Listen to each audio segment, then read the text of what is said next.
Hi, this is Dan Harris, and welcome to the Iron Bird podcast. On today's podcast, we have Anthony Tivnan. He's president and founder of Magellan Jets. Anthony and I go back a long ways. I first started working for Anthony at a previous company, Jets.com, which was before it was Charter Auction, and they eventually sold the Jets.com name to another company. So it's a different company now. But Anthony started Magellan Jets in 2008.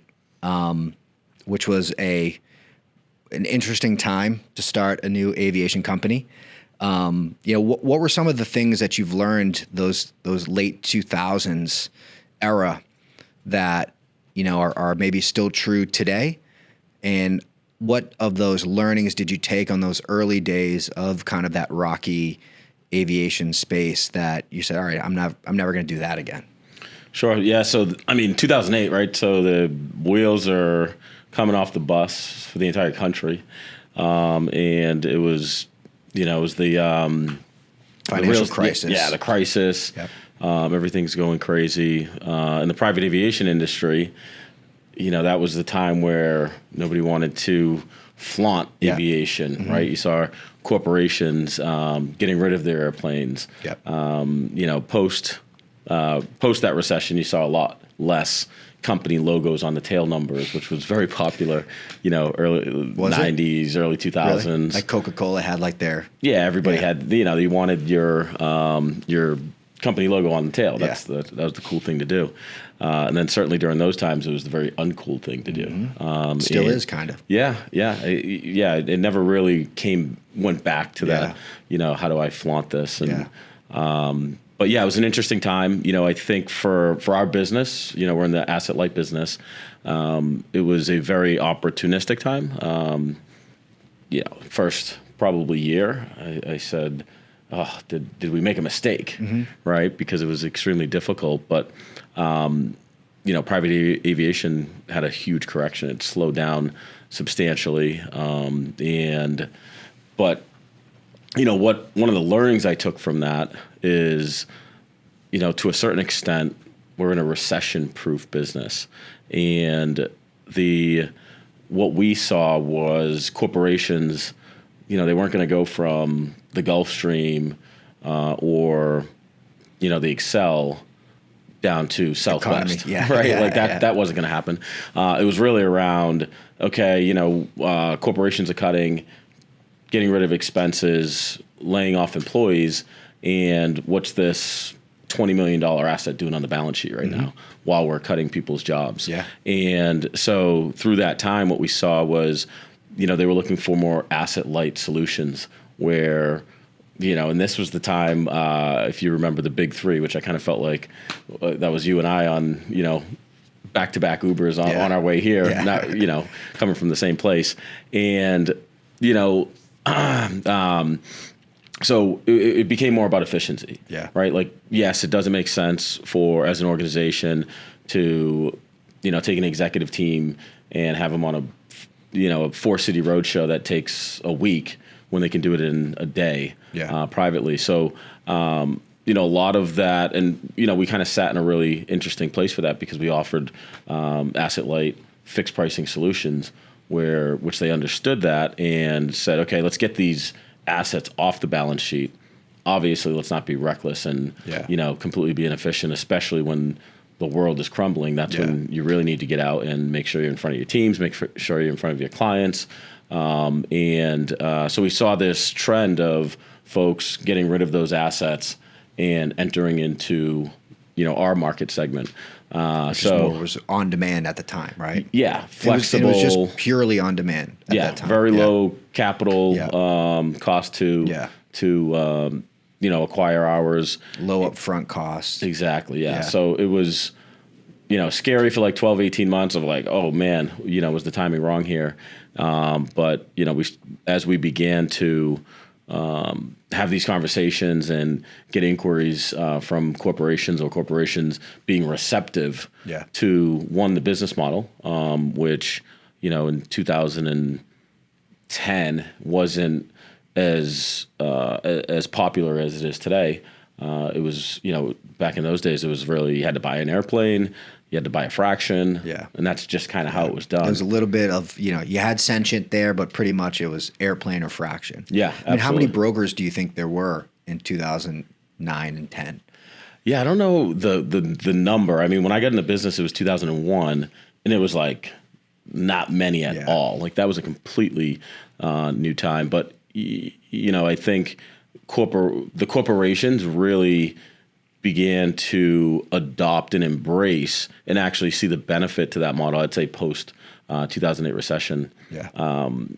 As it relates to like personal travel, leisure travel, they were early adopters in the early 2000s to the model, especially opening up the empty leg and the one-way segment where, pre-2000, everybody was just accustomed to always paying two round trips for everything. And, our market segment where we have customers everywhere as opposed to the home base operators that were really just, can only service the people that are in New York or in Palm Beach or you got to send the airplane Dallas. Right back and don't have clients in Florida to backfill that leg and alleviate both of those consumers of the double round trip cost. So, it was an interesting time, but it worked out well. And, there were looming, and some of these big events, are actually for our business model, very opportunistic. Yeah. And, when you look at just like COVID, just like today, right? Just like today, I think we're in that same kind of that same environment. But when you look at COVID, that was really big for the entire industry. Yeah. And again, being in that asset light where you don't have to sign a 5-year contract and predict what you're going to be flying 36 months from now, how many hours you're going to need and what type of airplane. So, the flexibility, the ability to move between different aircraft types, easy in, easy out, is really becoming more popular. And, this kind of, we're in that world now of, the utilization of underutilized assets. When you look at Airbnbs and Ubers and, we're all very...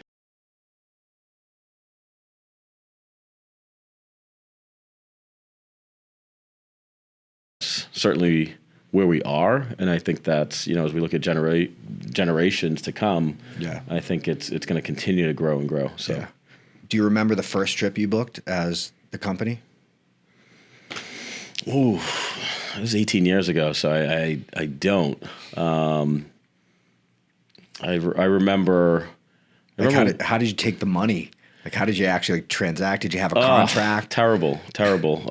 It's funny. I remember one of the first trips. I remember one of the first big trips. It was a $100,000 trip, and it was the operator. I'm sure you remember Michael from Prime Jet. I was going to say Prime Jet. Yeah, those were our guys back in the day. I know. I had a good chat with Andrew from Prime Jet who explained kind of the lifeline of pre-Andrew or pre where they purchased it now, where Michael basically had those 3 G4s because he had an airplane. He had a big exit, so he needed the tax write-off. That's why I bought those airplanes, and then they were like floating those airplanes everywhere. Yeah. And then overnight, it's like these guys like, oh, I don't need them anymore. Right. So this was the pre, hey, I'm flying these Gulfstreams everywhere. Yeah, those were. I mean, and those guys were great, and they were monumental in our business, certainly in the beginning, because I remember it was Greg and I were out we were at dinner, probably at a bar or something like that, and we get the booking. It was a ASAP, and I think it was like New York to Honolulu or something. Nice. And we're all pumped up, and then we're like, oh shit, what do we do? Like, how do we take money? How do we take a contract? Yeah, and how do we pay for this thing? So I called Michael. I said, "Oh, dude, you got to help me out. You need someone that's going to give you a little credit." Yeah, and he's like, "Just tell me where to send the plane. Like, we know you guys, and we know you're good, and and this is like early days at Magellan. Like we weren't. We didn't have the street cred that we have today. You were but at $150 million. We had the personal connections and those personal relationships that we developed from the former company to starting out Magellan.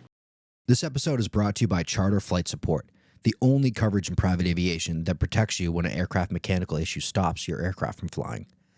CFS not only provides financial support if the replacement aircraft costs more, they also help locate and book quality backup aircraft fast. Learn more at charterflightsupport.com, and don't forget to sign up for their newsletter, The Fix, for real-time insights on private jet trends, aircraft types, and rates. This episode is brought to you by Video Valet. If you care about having the best in-flight experience on your private flights, Video Valet offers up to 1.2 million movies, shows, magazines, and newspapers, all available on board without the need of expensive Wi-Fi or hardware. Eric and his team at Video Valet deliver fully customized iPads to ensure that your preferences are met on every single flight. Whether providing my kids with their favorite shows or allowing me and my wife to catch up on breaking news, I personally could never travel without it again. Video Valet is offering a special promotion to Ironbird podcast listeners. Mention Ironbird, and Video Valet will add one free fully personalized iPad at no additional cost. Now to the Ironbird podcast. How do you think people can form in a much more digital world with email, right? And barely people picking up the phone. How do you think people in the industry can still form that type of relationships and bonds with each other within the industry? I mean, you got to stay connected. And, when you think about really any business, the reason why we are in business, all of us in the aviation community, is our clients understand the value of personal connection.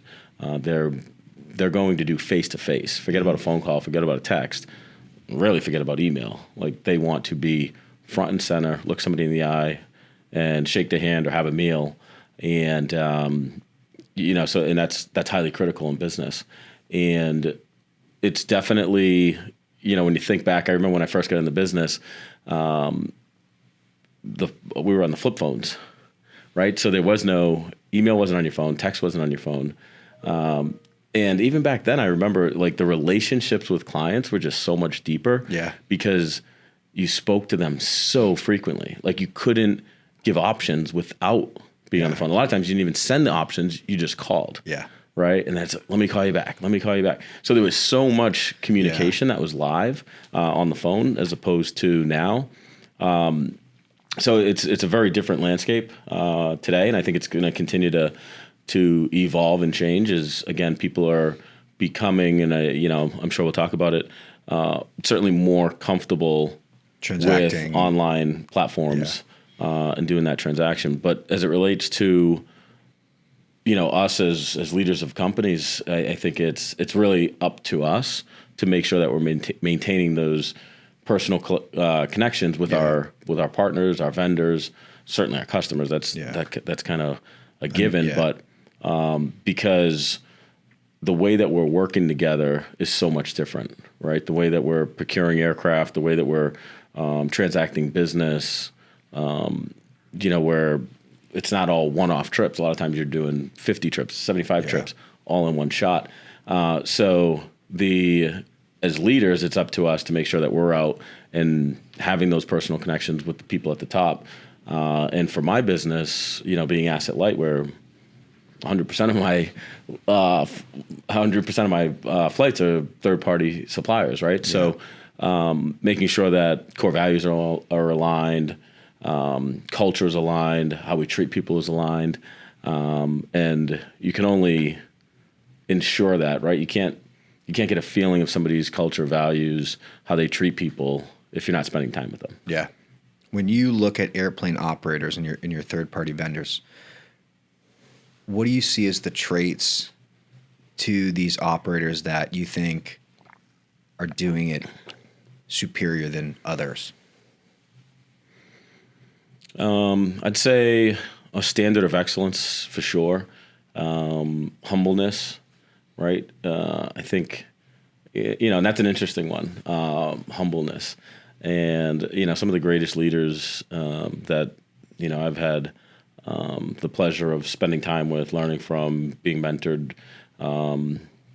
by a very, very humble and servient leaders, how they treat other people. I'm a believer that how you do one thing is how you do everything. Yeah. And, the way that you interact with your colleagues, the way that you treat your colleagues is probably the way you're going to treat your clients. Yeah. And, to take that a step further as a third-party supplier, the way that you treat your own employees and your colleagues is probably how your colleagues are going to treat my clients. Yeah. Right. So, I'd say that, obviously safety is a given. Yeah. For us, with just the solutions that we offer, consistency, high quality, late model aircraft, professionalism, like those are all, for us, for our standards, are all just givens. But how we work together and how we view, what excellence looks like, plane's on time, catering's on board, plane is clean. That's an expectation, right? Yeah. Like that's what we're all paying for. Where you're not getting any brownie points or referrals because you're on time. Like you're supposed to be on time. The plane's supposed to be clean. The catering's supposed to be on board. But how that crew is greeting those clients, if there's a cabin attendant, how he or she is making that experience better, being proactive, being able to read the room. These are all important things that, you can certainly go into an organization and really quickly understand who's going to train, provide resources to their colleagues to provide that level of service versus those that don't even comprehend that level of service. I think I see a lot is that the proactive communication. I think when you're looking at third-party vendors, the ones that can proactively communicate, even the small things, even not huge things, I think all those small things of that proactive communication really separates the great airplane operators from just the good. Like, what would you think when you look at the market as a whole? Like, what percentage do you think are great airplane operators? That's a good one. I mean, what do you think? What's the stat I always hear? Probably 2,000 management. I mean, we work with probably around 100. I'd like to say that, we pick the cream of the crop. Yeah. We have the convenience of being able to do that, and obviously the longevity of industry experience. Our team, in-house team, procurement team, all industry vets. Charlton's he's head of vendor relationships. He's been in the industry. I've been 24 years. He's got to be like 30 years in. I remember I was buying empty legs from Charlton when you were on our team. When I was probably 22, 23, which makes you younger. I was 20. I was an intern, 20 when I started. Yeah. So from a percentage perspective, I don't know. What I will say is, the proactive communication that you just mentioned, and staying engaged with your suppliers, making sure you're out at their facilities, making sure that so for our top 20 suppliers, which represent a significant amount of our lift, we have scorecards, and the team goes over the scorecards every week. Sporadically, they'll actually send the vendor the scorecards. That's great. Yeah, some of the vendors, they have a weekly call and they go through the scorecard. That's awesome. So we track everything: on time rate, dispatch reliability. Quality of aircraft. Every flight from the passenger perspective, they get a survey. 5-question survey. It's kind of like Uber. It's friendliness of crew, quality of aircraft, how's the catering, how's communication with flight ops and client experience, and and those ratings stay on our internal system with the provider. So we're able to have real time feedback from clients, and if we're seeing cabin quality low, then and again, these are, as a partner, these are the conversations that you should be having, right? And that you would and they want. appreciate it. Yeah, absolutely. I'm assuming, have you ever gotten some that don't appreciate it? Probably, but they're probably not on the list anymore. This episode is brought to you by Charter Flight Support, the only coverage in private aviation that protects you when an aircraft mechanical issue stops your aircraft from flying. CFS not only provides financial support if the replacement aircraft costs more, they also help locate and book quality backup aircraft fast. Learn more at charterflightsupport.com And don't forget to sign up for their newsletter, The Fix, for real-time insights on private jet trends, aircraft types, and rates. This episode is brought to you by Video Valet. If you care about having the best in-flight experience on your private flights, Video Valet offers up to 1.2 million movies, shows, magazines, and newspapers, all available on board without the need of expensive Wi-Fi or hardware. Eric and his team at Video Valet deliver fully customized iPads to ensure that your preferences are met on every single flight.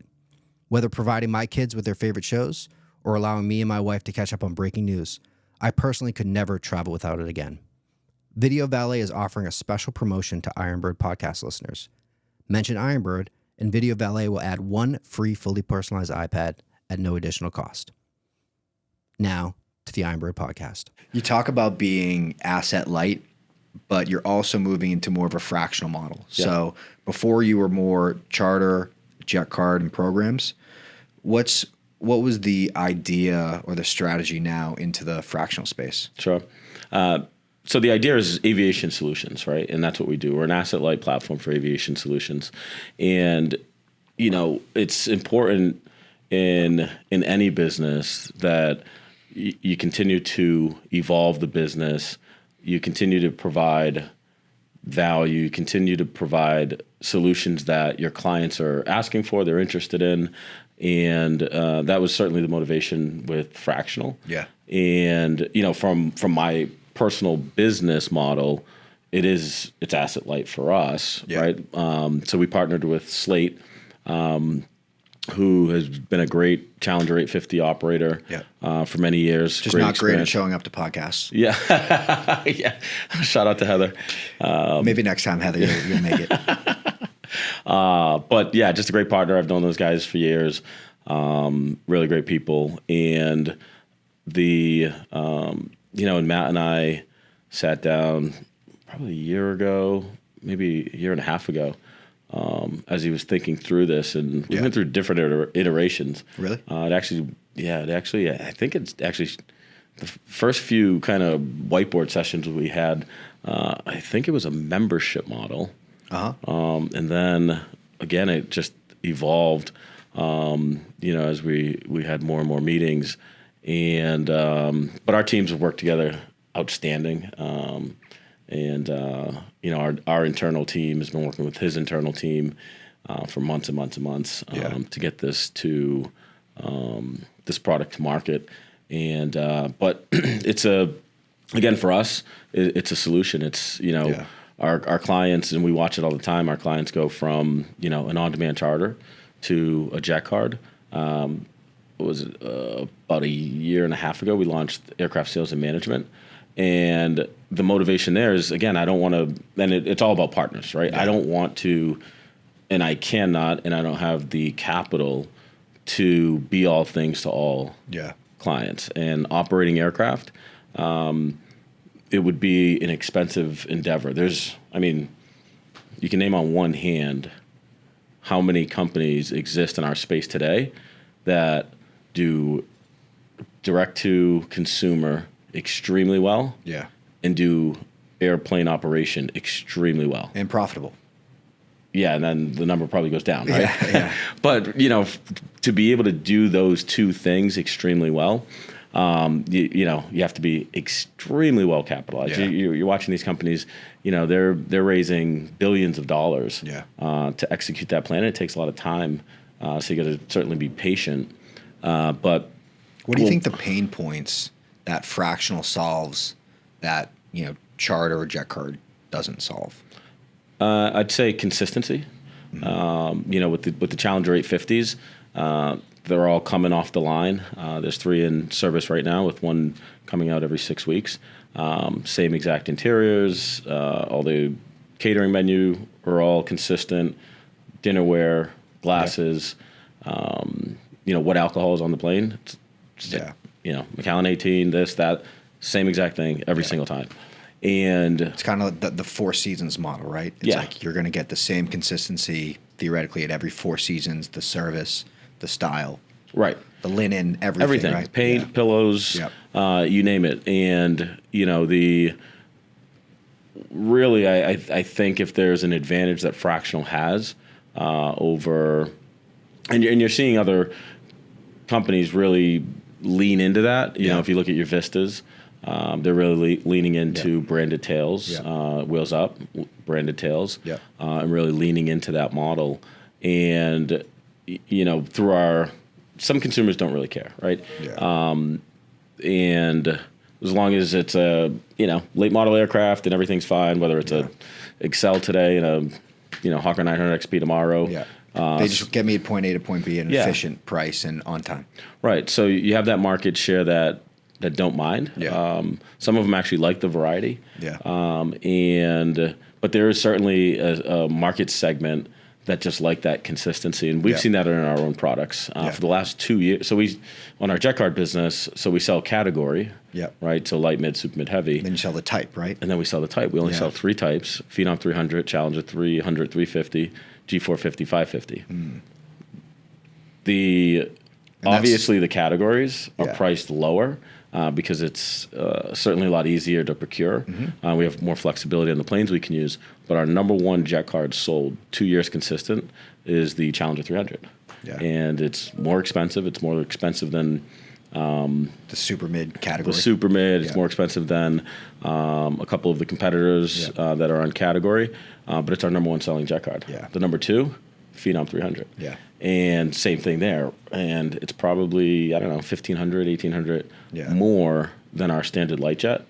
But folks like the what do customers tell you that they do? Why are customers buying the Phenom 300 or the Challenger 300 card versus the light or super mid card? It's value, right?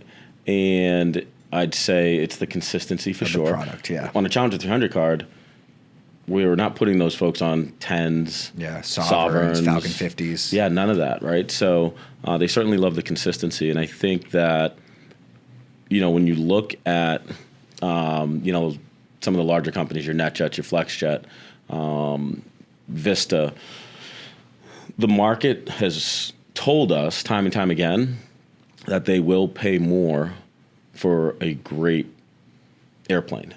Right? And our clients are certainly showing us through, you know, on the products that they're purchasing.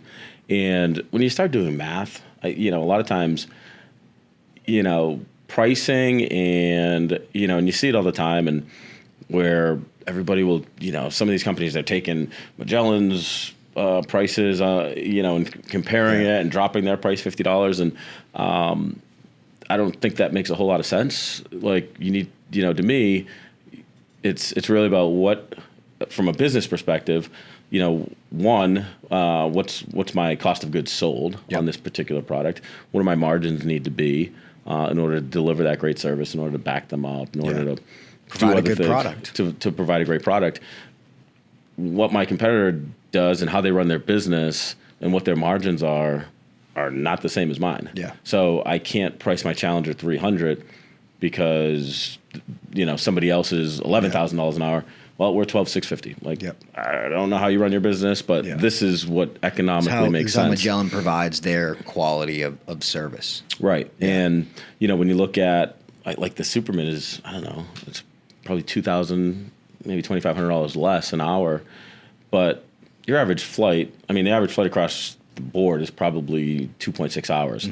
But even if you take a 3-hour trip at $2,000 an hour, it's $6,000. If you're paying 35 or 41, it doesn't really matter to them. Would they rather be in a Challenger 300 for those 3 hours, right? Like, when you the $35,000 sunk cost, right? It's a $6,000 upgrade.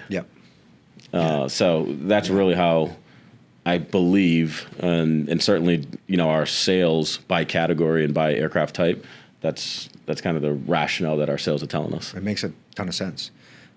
I think you've picked probably the top 3 for the jet card, the top 3 models. But when you were looking at the fractional model, like, what was it about the 850 that made sense to say, all right, this is a good fractional product? One what made sense was certainly the partner. Again, Slate, Matt and Heather have a tremendous amount of respect, really smart folks. And so this wasn't like we weren't whiteboarding and saying, hey, what we want to get into fractional. We want to provide a fractional solution. It was more understanding Matt acquiring those aircraft, what he was doing with the aircraft in terms of re-outfitting them. Mm-hmm. They're all 2025, and next year they'll be 2026 interiors.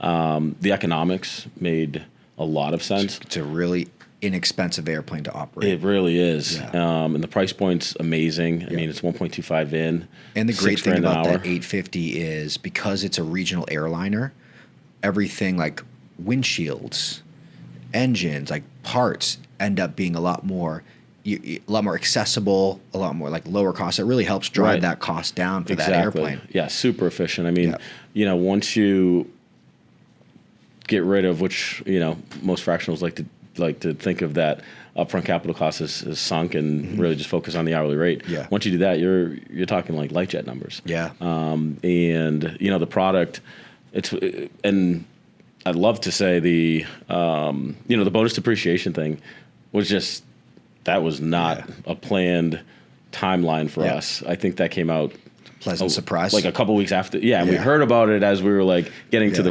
1 yard line with being able to offer the program. And so that was just sheer luck, which sometimes it's better to be lucky than smart. And so that worked out really well. And but yeah, it was just a great product. And if there's a great product out there, again, for us, providing solutions, our salespeople, we call private aviation advisors. And because we have multiple solutions, it's really about what's going to be the best fit for the client. And clients that are flying 70% of their flights, north, south, south, north, if they can do that at $6,000 an hour, they're depreciating the 1.25 and they're getting a 60% guaranteed buyback at the end of a 3-year term. It's kind of a no-brainer, right? And so those are the numbers. 1.25 purchase for what percent? What size fraction? That's 50 hours. 50 hours. Yeah. Wow.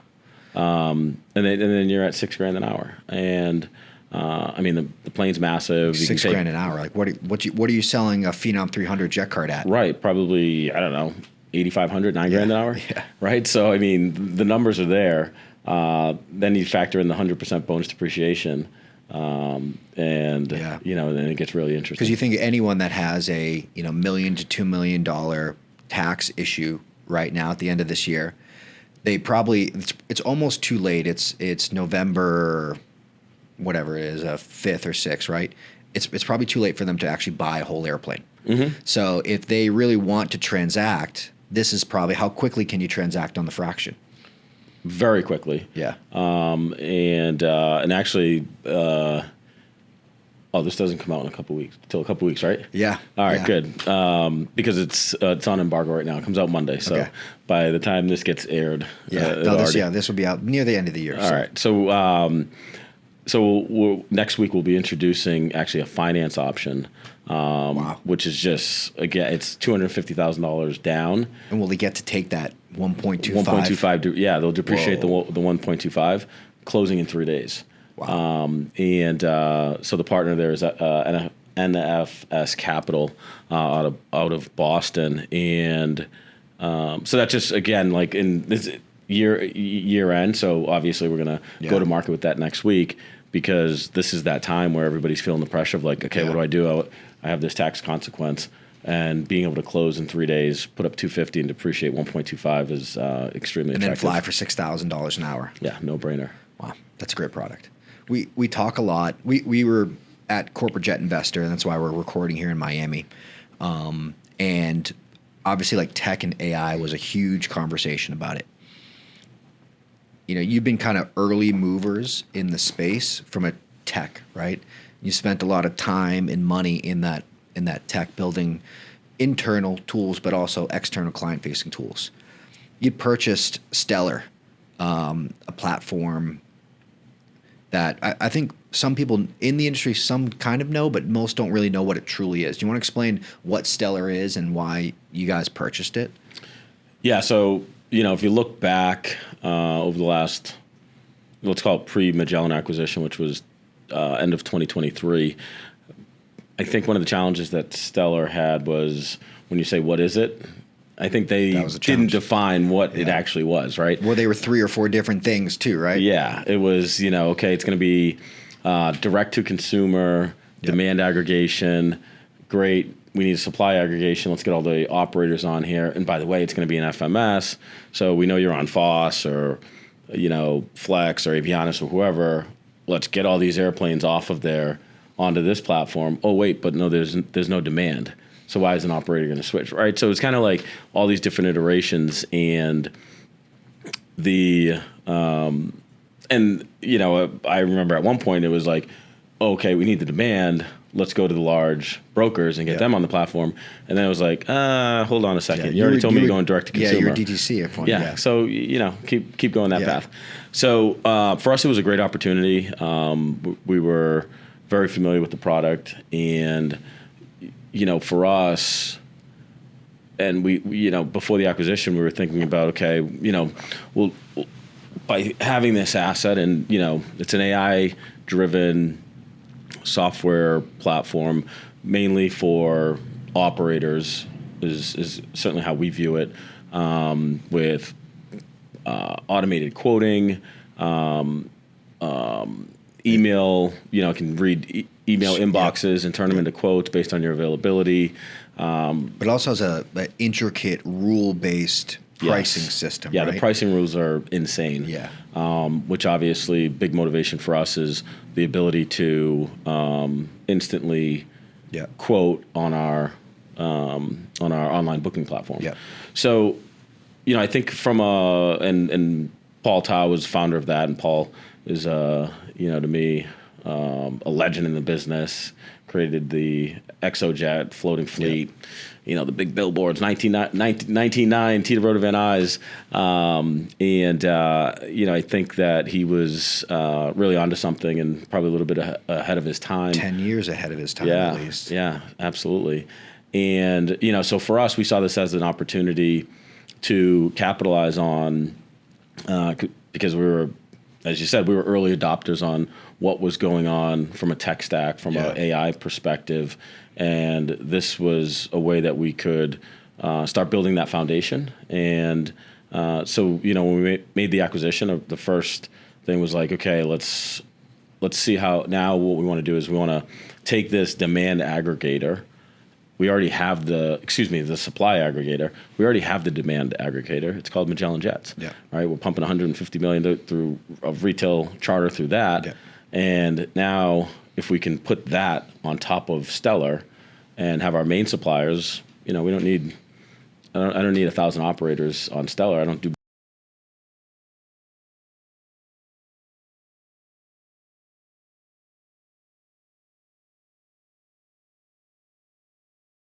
This, the kind of the same way of Stellar is, I need the right suppliers on that platform, and it will make sense for them to be on it because it's a system that can automatically quote their airplanes onto the trip requests on the Magellan app. Yeah. So that will theoretically, in a perfect world, you've got, call it, if you're doing $50 million through the Magellan app, you can tell an operator, hey, if you can integrate correctly on this, that a chunk of this $50 million is yours. You just need to connect to it, and we'll help you get on this platform, connect in the correct way, and then boom, we're sending money directly to you and bookings directly to you. Simpler and faster, right? We're not going back and doing this back and forth quoting. You've performed well for us. You've proven that you're a good provider. Connect to this app, and then let us just put flights and money in your pocket. Yeah, and I think the big difference for us is we want to make it as frictionless as possible. You don't need to move all your maintenance and all this other stuff. Like, you don't need to. We're not asking anyone to change their FMS system or the way that they do their business, even though they probably should. Sure, but it's even the quoting, right? Like, it has automated quoting. Like, the pricing rules will allow, so when a request comes in, it will match that availability and quote it. Now, the other big piece of that is getting our partners to trust, right? So a lot of testing is going to have to take place with them where they trust it to say, sure, quote let the system quote the airplane and take the booking. So we look at it as more of a tool for our suppliers where it allows them to transact faster,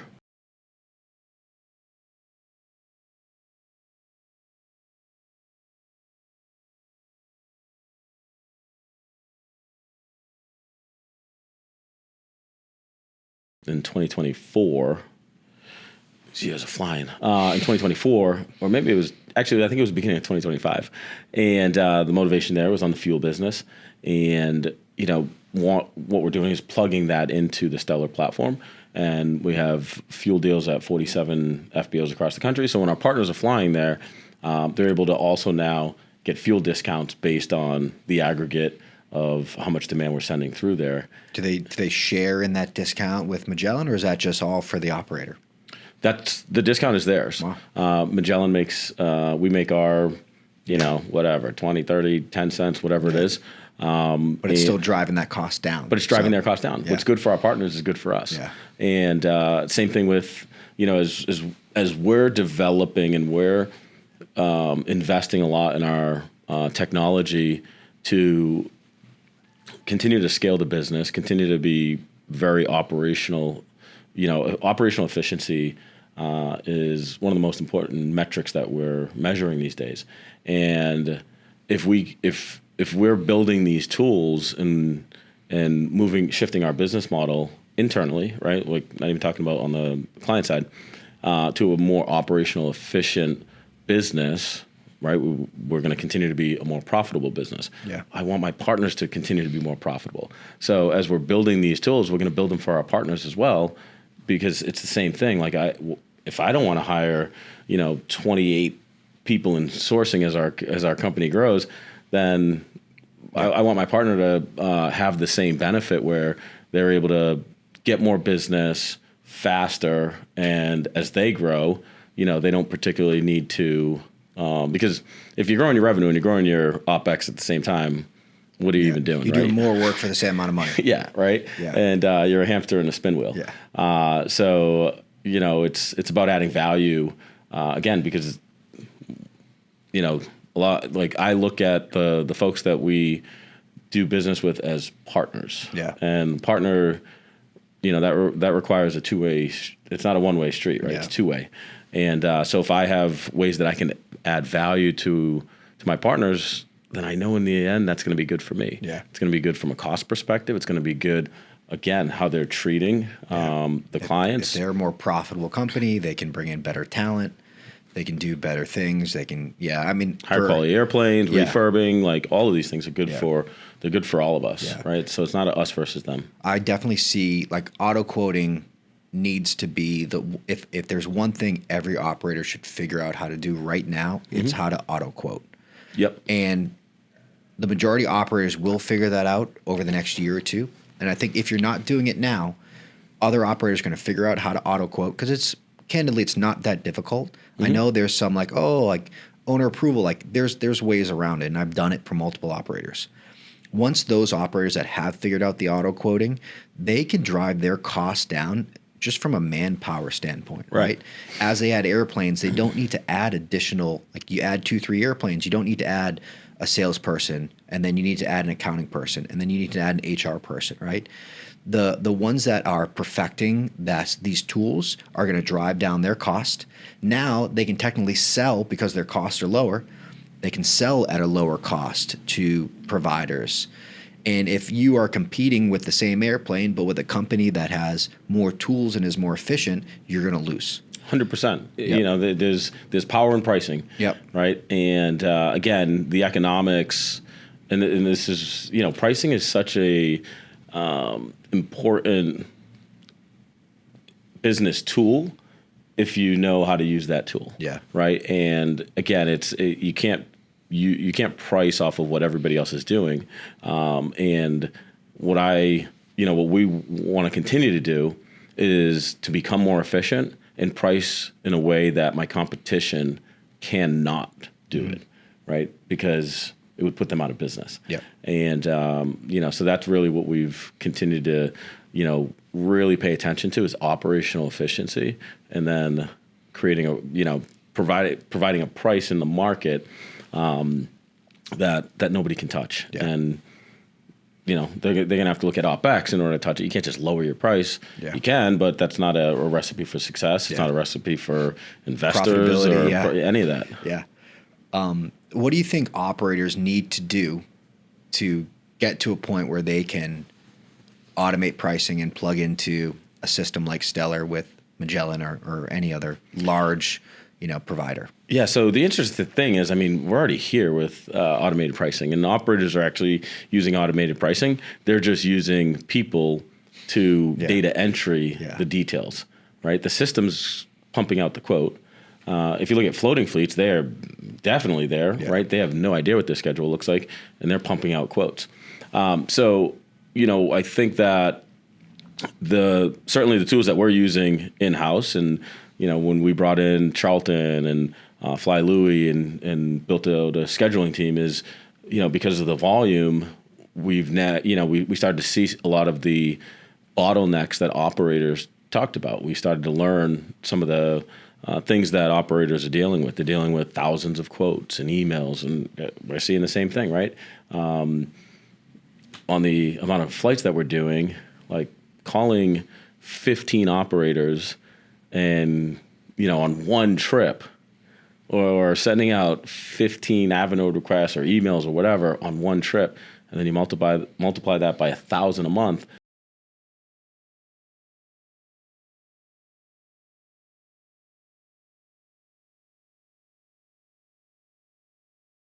How we procure and how we source has to change, and that's the automation piece. Like, our system is already doing that. When quotes come in, it's reading the quotes, finding the trip in the system, and putting it in, rather than having somebody open a PDF on an email, type a tail number in. Yeah, and guess what? It's this isn't a discussion, or this isn't a motivation around how do I replace people with machines. I'm sitting there paying a very talented person who could be doing other things that are meaningful, that are creative. Yeah, right. Whether it's building relationships with our vendors, providing more personal touch, being on the phone with clients, talking through, hey, what is it, a special occasion? These sort of things, rather than doing data entry. So for us, it's really like, let's remove the mundane tasks, let's remove the bottlenecks, and let the people do the real work that AI can't do. So it's really about making our people more efficient and just using their time better. Do you have an example of one time you've seen an operator maybe change systems or modernize, and it immediately led to more business with Magellan? That's a good question.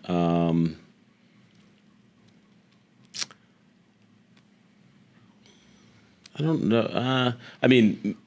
We've had some of our top suppliers go onto the Stellar platform, and then our scheduling team schedules the planes themselves. Yeah. Obviously, they're working with the supplier, all the pricing rules, repositioning. Is the trip 5 days out, 7 days out, 15 days out, 2 days, whatever it is, and allowing our team to just do that for them while they're doing other, working with other companies and all that other stuff. So they can work on just operating airplanes. Yeah, that would be great, right? Yeah. And so I think when you like as we talked about, and a lot of talk around when we're at the corporate jet investor, the magnitude of what the capabilities of AI are just, it's daunting. Insane. Yeah. It's insane. And I think last year, I don't know if I mentioned to you, so our entire leadership team took a 10-week AI course last year. And then, over the last 12 to 14 months, through summits, through training, we've been integrating it, at the beginning, as we started talking about AI throughout the organization, it was the fear, right? Like, people, oh my God, the cooler talk is, oh, they want to replace us. And so the adoption level was very low. We surveyed and kind of found out how people felt about it, and it wasn't where we wanted to be. Yeah. And so the last 12 months, we've just been educating and training and providing tools.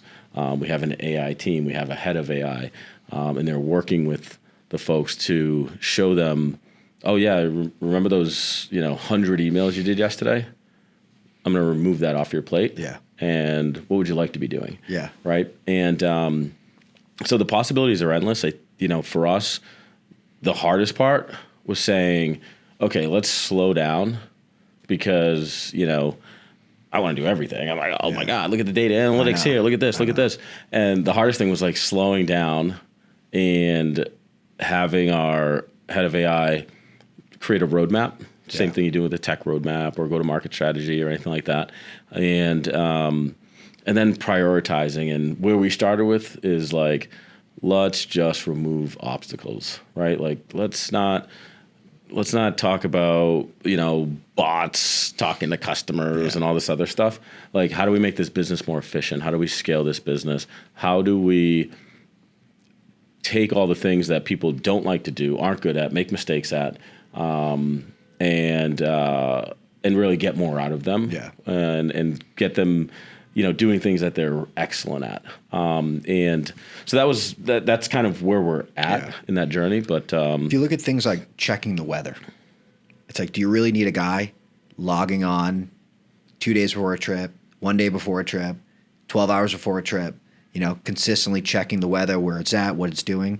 Like, that's those simple things that I see AI can just keep an eye on the weather. They can flag it, green, yellow, red, right? And then when it gets a certain threshold, it's like, hey, Anthony, the weather's turning bad in 2 days. I need you to keep an eye on it, right? Mm-hmm. And like other things that I'm the same way, right? My brain goes crazy with the AI stuff.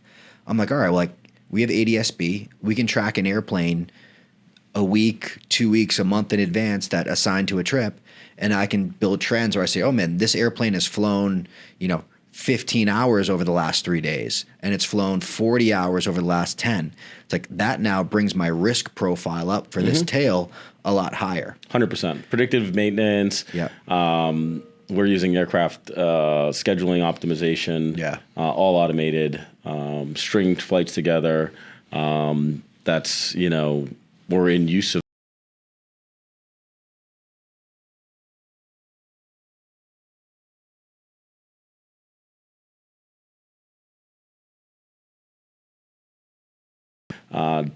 different things in AI. One of my screens, I have 4 screens. One of them is just our enterprise company chat GTP. That it's been a long day today. We've been doing a lot of talking. A lot of talking.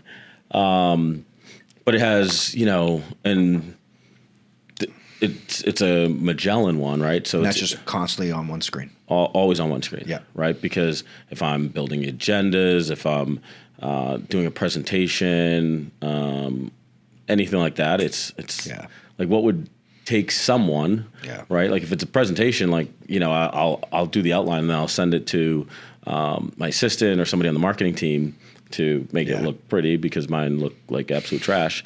And now I can do the outline in like 2 minutes and actually have the presentation done in about 30 seconds. Look really good.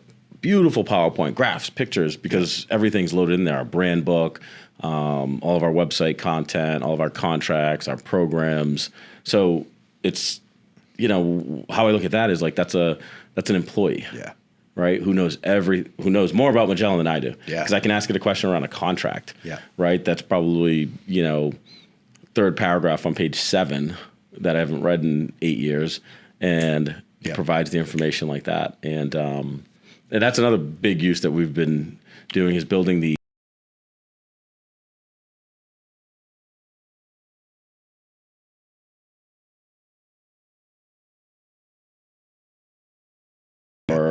and they're able to just type it in, get that answer. It will make recommendations. Yeah. Hey, you should email Mr. Jones and do this. Yeah. It's just that person would have had it gone up, asked somebody. That person would have had it done something. It's like, you probably saved 10 minutes, but when you do that multiple times a day through multiple people, it's like that starts to really add up. Right. Yeah. So I mean, I could sit here all day with you and just think up cool things that we're gonna do with AI. Yeah. But it's tough. I mean, for me, like, right, I get these cool things.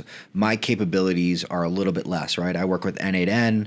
I can build small agents, do a couple of these things, but I think how much of a competitive advantage is going to give you, like how much farther do you think you're going to push your advantage as you've got a full AI team where the small to medium-sized companies can't? We're in the beginning. We're in it. but it's the beginning of a technology revolution. Yeah. Right. And, there's been industrial revolutions. There's been technology revolutions. I mean, I don't know, 50 years ago, accounting departments were doing manual ledgers. Yeah. Right. And there'd be 10 people sitting in the back room and all on manual. Excel spreadsheets, revolutionized that. The PC revolutionized the way that we do business. So there's going to be an adjustment period for sure. And, it's for how we, like businesses that, when you think of any revolution, it definitely displaces certain business models. And certain jobs, but it opens up huge opportunity down the line that we can't even fathom because we don't even know what's possible yet. And, as you think about like the smaller brokerages, I do think, we see there's going to be consolidation. And, for us, like we're running these platforms already. We have 30 people on the sales team. Like we're already doing it. We already have the model. We already have the solutions in place. You've got the support. We have the support. We have 24/7 operations. We have the brand, the marketing, the ambassador. So we're in a very opportunistic spot for this. We're very excited about it, and that's what we're excited for 2026. Like I think that's one of an area, and there's some really, really great, and we've been in the industry forever. There's some really, really great brokers out there, and just like anything else, just like with an operator or whatever, you get the good ones, you get the iffy.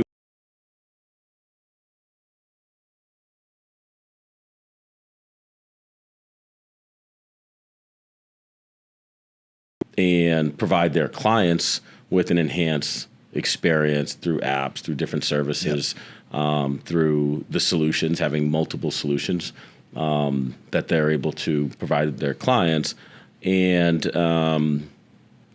so, I think that's going to be important for them to really choose the right company, because in 2 to 3 years, and the segment of the market, right? So when you think of the client base, I think of it as a pyramid, and there at the bottom of that pyramid is actually the largest landscape. It's very fragmented, and it's usually like the customers that are flying like once to 5 times a year, casual users.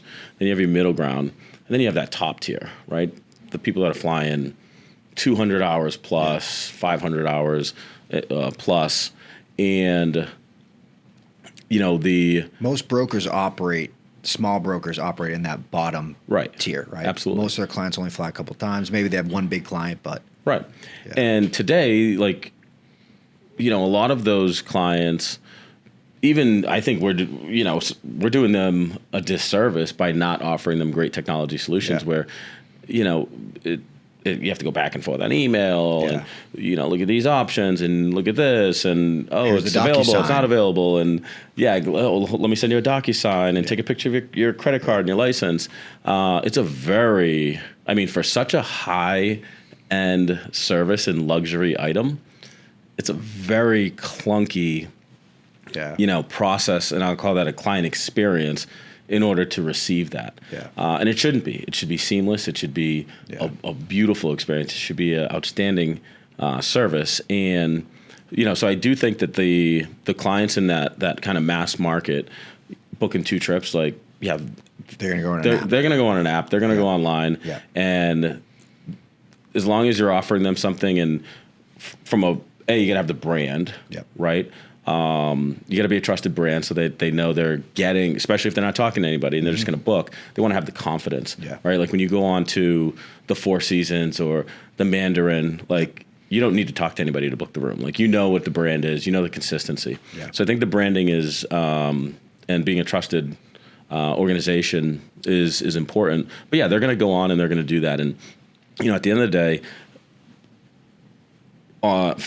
internally for us, like doing the 100 emails and all this for our people it's a task that we can take off of their plate.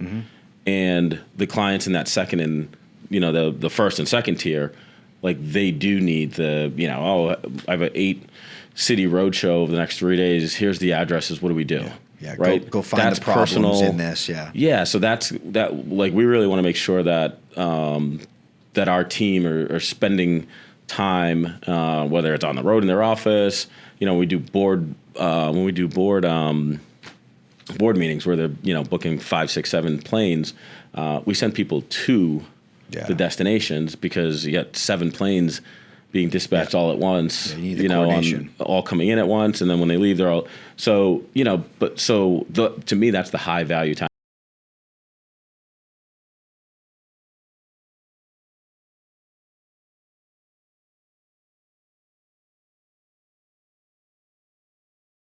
Catering's in their profile. Looks at what they ordered last. What's their time of day, where they're going to go. Yeah, and it just sends the order right to the catering company, and then sends it back, ingests it, and puts it right back in the trip.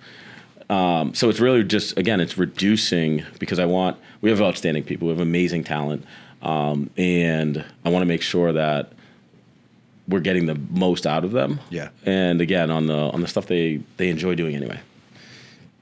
With kind of what'll kind of wrap us up, and maybe I'll do a couple quick rapid fire questions at the end. But you've made a purchase here over the last couple years for some acquisitions.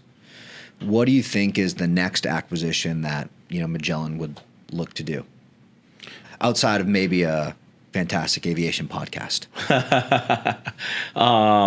Talent acquisition is. So you look at potentially other brokerages or people in the space that, hey, you want to come and let us supercharge your small, or whatever it may be. Let us supercharge you as a talented salesperson. Yeah, absolutely. And I'll say both, right? Because our client services teams, we've brought in some great leaders, a couple of them outside of the space. Yeah. Matthew Harris. He's at NetJets for 15 years, and he runs all of our operations, client experience. We brought another guy, Josh Lesnick, who's our chief commercial officer and is in charge of all sales, marketing, brand, and he came from the hospitality industry. And these are people with 20, 30 years experience in their fields. So always looking for top talent, inside and outside the industry, to level up the team because we're nothing without the team, and that's all levels throughout the organization.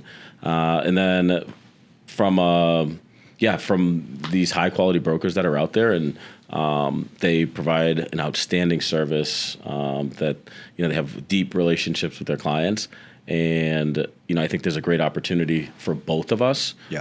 For them to provide an elevated service infrastructure. Great tools, great solutions, pricing power, purchasing power, and I think we're stronger together, for sure. So that's certainly what we're going to be on the hunt for. And the support, right? If you're a 1, 2, 3-man show and you're always getting the phone call and you're dealing with the catering, you're dealing with all these things, I think that support is also a big, selling that if you come partner with Magellan, you're getting that back office support that you may not have on your own. Yeah, and in my experience, salespeople love to sell. Yeah. Right, and it's what they're good at. And a lot of the folks that I've talked to, from a sales perspective, are spending 60-70% of their time sourcing, admin, catering, and our salespeople spend time with clients, call on new business, renewal, account management. But the one on the jet cards, the trips aren't even going to, the trips go straight, from the app right to client experience, and then straight over to the scheduling team. And on the charter, and especially, what we're seeing more and more these days is they're just going on the app, doing the request. Salesperson's getting a notification, can call, make recommendations. Yep. But we want them spending more time. Like, get on the road, go see these folks. But, spending 50, 60, 70% of your day sourcing, like there's a sourcing team, and they like to source and procure, and they have great relationships with our vendors. And, so it's really, when I think about it, it's just like I think about a sports team, right? Like, let your pitchers pitch, let your catchers catch, center field. But to me, those roles are not interchangeable. Yeah. Unless you're Ohtani or something like that. Yeah. But 99%. Yeah.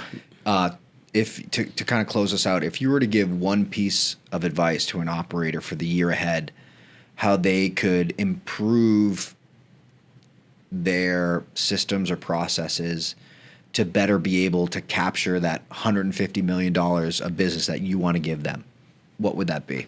Embrace change, embrace new ideas, understand, educate yourself on what's possible.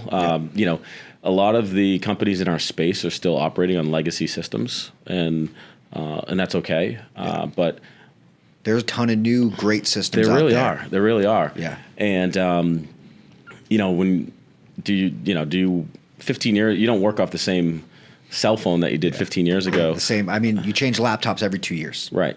Most people do. Yeah. I know you do. I know. I'm every year, but.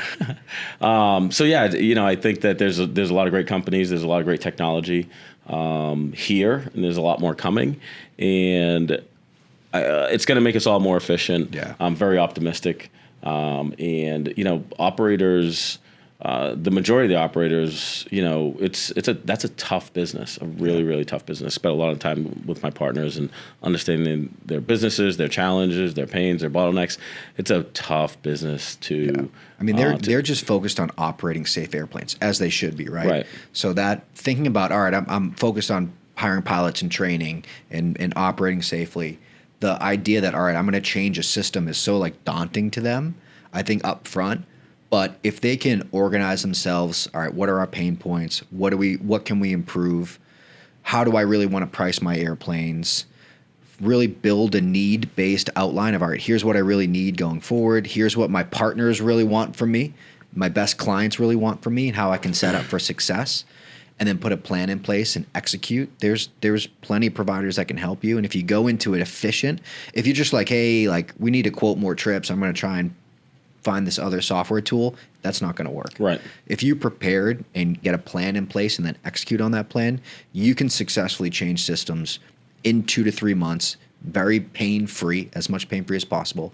And then have access to the Magellan systems and every other system that wants to plug in with you when you can auto price, show true availability, and click to book. It will drive your cost down, your people cost and your cost down. You're going to be sending that less back to back, and it'll drive your revenue up because you're going to get more requests. You're going to be able to quote more, and it's a net positive. You just have to buy in, like you said. Being afraid of change. You got to do it because everyone else is going to do it over the next year. 100%. And picking great partners, right? And when you're working with great partners and it's frictionless and easy to do business, it's fun. Yeah. Right? It really is. And to me, if I'm an operator, sifting through thousands of emails is not fun. Ridiculously low booking ratios are not fun. Mm-hmm. Dealing with some of these companies where you're getting screamed at because it's mechanical is not fun, right? Going back and forth of updating information on an email or reading a PDF, updating in my system, send it to you, you update in your system, that's can be solved. Yes, absolutely. Yeah, and you can just focus on your business, right? Take that step out and focus on the business, not in the business. And really, I think these companies will be profitable. The ones that make the change. I think if you do make the change, you need to do it in the next year. And I think the ones that don't are going to be left behind. 100%. Yep. And the ones that do it, they're going to thrive and they're going to grow and they're going to succeed. And that's going to be that's good for me. That's good for the consumer. It's good for the industry. Anthony, if an airplane operator or maybe someone that has a brokerage or is in sales that wants to get more information from you or learn more about Magellan, what's the best way for them to do it? Get more information about Magellan? Yeah, if someone wants to join the Magellan team or an operator wants to do more business with Magellan. Yeah, give us a call. And happy to go over any of the programs, whether somebody on the Stellar team providing demos, and then for being a Magellan certified advisor, that's the program that we're going to market with. Then they can contact myself, Josh Lesnick, our CCO. And if they have a friend at Magellan or a friend of a friend, make the introduction and let's have a conversation and let's have some fun. Awesome. Anthony, I appreciate it, man. Thanks so much. Appreciate you. You got it.